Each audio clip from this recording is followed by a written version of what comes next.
آپ کو اہم اپڈیٹ سے آگاہ کرتے چلے۔ فلم سٹار ریما خان پاکستانی فلمی صنعت میں کچھ نام صرف اداکار نہیں ہوتے، وہ ایک عہد کی پہچان بن جاتے ہیں۔ ریما خان انہی درخشاں ستاروں میں سے ایک ہے۔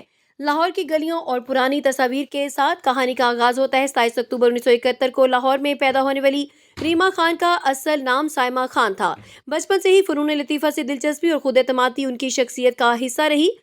خواب آنکھوں میں تھے اور منزل دل میں۔ 1990 کی دہائی میں پاکستانی فلمی صنعت ایک نئے موڑ پر کھڑی تھی۔ اسی دوران ریما خان نے فلم بندی کے ذریعے فلمی دنیا میں قدم رکھا۔ پہلی ہی فلم نے انہیں پہچان دلائی اور ان کی دلکش اداکاری نے ناظرین کو اپنا گرویدہ بنا لیا۔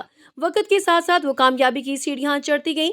جلد ہی وہ صف اول کی اداکاروں میں شمار ہونے لگی۔ انہوں نے 200 سے زائد فلموں میں اداکاری کی اور 1990 اور 2000 کی دہائی میں سینما اسکرین پر راج کیا۔ فلم نکاح میں ان کی جاندار اداکاری نے شائقین کے دل جیت لیے، جبکہ مجھے چاند چاہیے نے انہیں رومانوی کرداروں کی ملکہ بنا دیا۔ بعد ازاں لو میں گم میں انہوں نے نہ صرف اداکاری کی بلکہ اپنی تخلیقی صلاحیتوں کا بھرپور مظاہرہ کیا۔ کیمرے کے سامنے کامیابی حاصل کرنے کے بعد انہوں نے کیمرے کے پیچھے بھی اپنی صلاحیتوں کا لوہا منوایا۔ بطور ہدایت کار ان کی پہلی فلم کڑیوں کو ڈالے دانا تھی، جس نے جدید انداز اور منفرد کہانی کے باعث توجہ حاصل کی۔ ان کا عزم صرف اداکاری تک محدود نہ رہا بلکہ فلم سازی کے ہر پہلو میں انہوں نے خود کو منوایا۔ ان کی خدمات کے اعتراف میں انہیں متعدد فلمی اعزاز سے نوازا گیا۔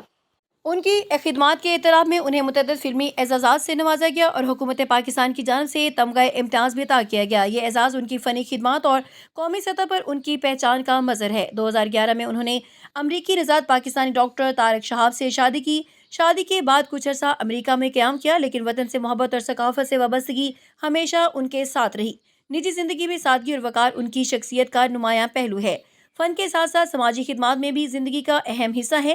صحت، تعلیم اور خواتین کی فلاح و بہبود کے لیے مختلف فلاحی سرگرمیوں میں حصہ لے کر انہوں نے یہ ثابت کیا کہ شہرت صرف ذاتی کامیابی کا نام نہیں بلکہ معاشرے کی خدمت کا ذریعہ بھی ہے۔